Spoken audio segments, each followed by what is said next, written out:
Good morning. Hello YouTube, I wanted to make a quick video here on my Traxxas Maxx. It's a beautiful green one. So white Maxx, it's got the white Maxx on it. Running a 1515 motor. Castle Creation Monster, Mamba Monster X 8S ESC. It's running on 4S at the moment.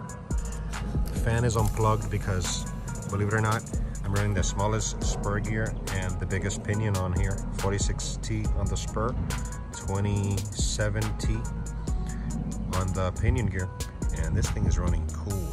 So sometimes I'll plug it in. It's nice and quiet.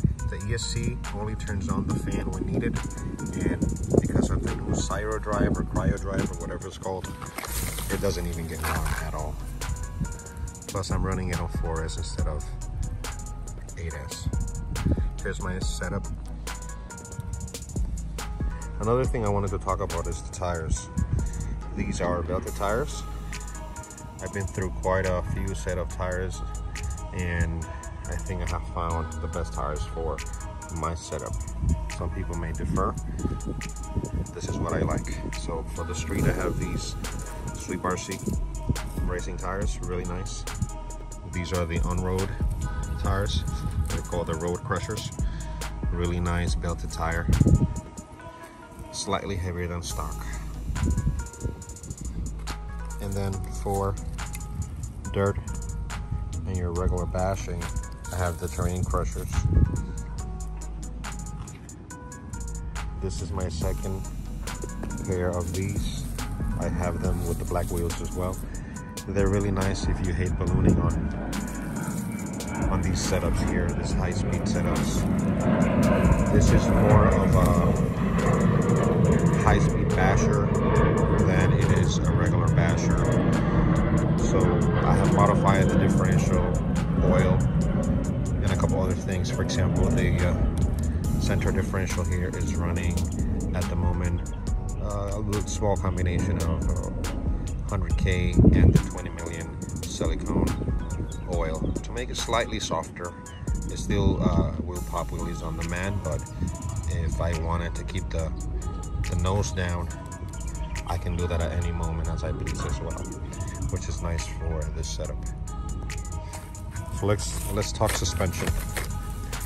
Right now I don't have the battery in here, but I have the suspension set up so that when the battery is inside of this thing, the suspension has nice droop and spring. What I mean by that is that basically the suspension is with the battery and the body on right at the 50% travel of this thing, allowing the springs to work upward and also downwards. From the factory, the truck comes really high up, and it doesn't, as I lift here, it doesn't have any more travel. So it's always nice to keep it to a 50% travel so that if there's any bumps or inconsistencies on the road or the grass, the suspension can travel both ways and do the weight transfer as it needs to. One thing to note is that I have the different rates on the springs because of the white Maxx. The back springs go in the front, and then the ones that come in the box in the white Maxx kit get installed in the back. So I have it slightly lower in the front so that when I hit the gas or when I hit throttle, it likes to squat from the back. Usually in any setup, making it lower in the back than in the front, making you lose a little bit of steering. So what I did to compensate for that in the bike world is called the zag, which is where you have at high speeds the car running leveled so that you can apply steer as if you were actually not applying throttle. With the Traxxas Maxx, if you are going to upgrade tires, it's very likely that you will end up with heavier tires than the stock ones, and the stock servo really gave up within 2 or 3 days of installing not this type of tires. I had another setup of Proline belted tires, 3.8s. Anyways, long story short, they were too big, but I guess you live and learn. I got me this ProTech RC brushless servo. It's waterproof, super high torque. It runs at high voltage. Right now, I think I have it at 7.4 or 8 volts. I'm not sure. I think it's 7.4, 7.5 is where I have it set up at the moment. Running the XT90 here. Now, the only reason why I did this mod right here, or this part right here, is because while I was bashing this screw, which is part of the motor mount, 1 out of 3 in a triangular way from the bottom, this one, and then the one over here, used to come unloose all the time on landings and stuff like that until it's stripped. So I don't really do a lot of aluminum in my builds, but I got me that just because it's a nice metal thread there. I can apply Loctite and move on. So far so good.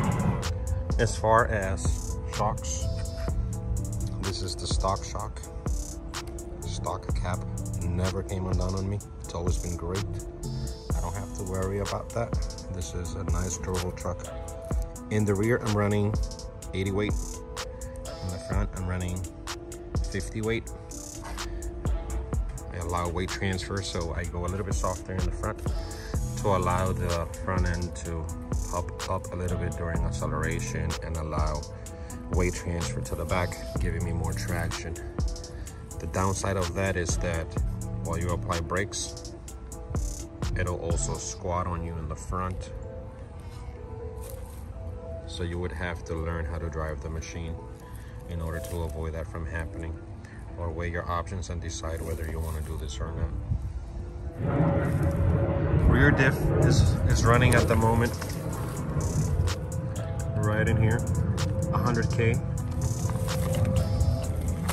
and in the front is running 50K. So far I like the setup. It's an ever-changing thing, so differentials and I never really commit.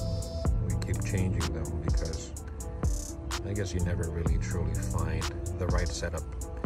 Wherever you run it, it's going to require possibly a different setup depending on how serious you take this hobby. For some people, it's life.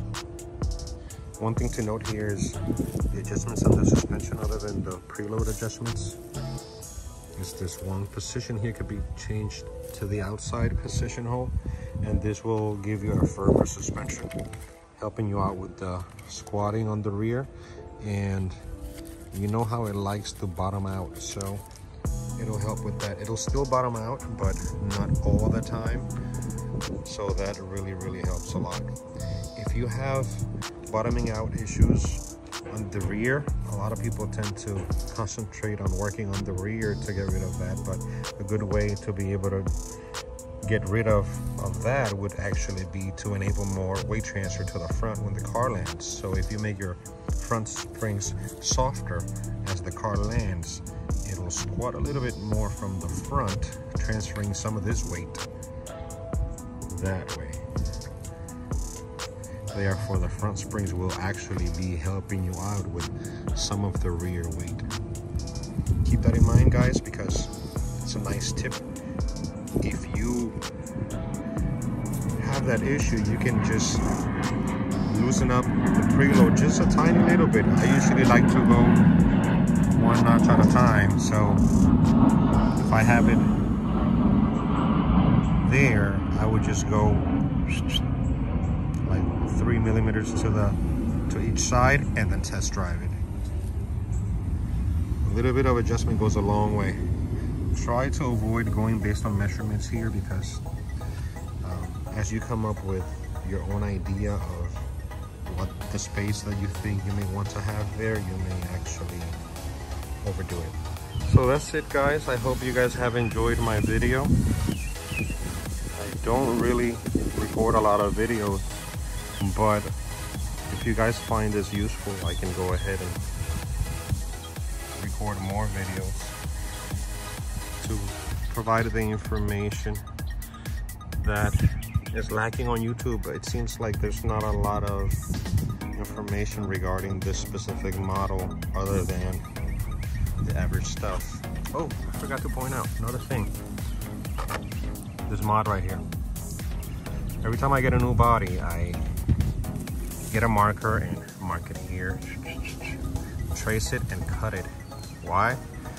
It's gonna enable you to disable the fans inside this thing because you're creating a new ram here. You're basically opening up a passage into the car itself. So speed is gonna be your friend, and you're also enabling every time you crash for the bumper to squeeze inside the body rather than crushing the whole thing and messing the whole thing up. So keep that in mind. I hope you guys enjoy the video and subscribe. Bye.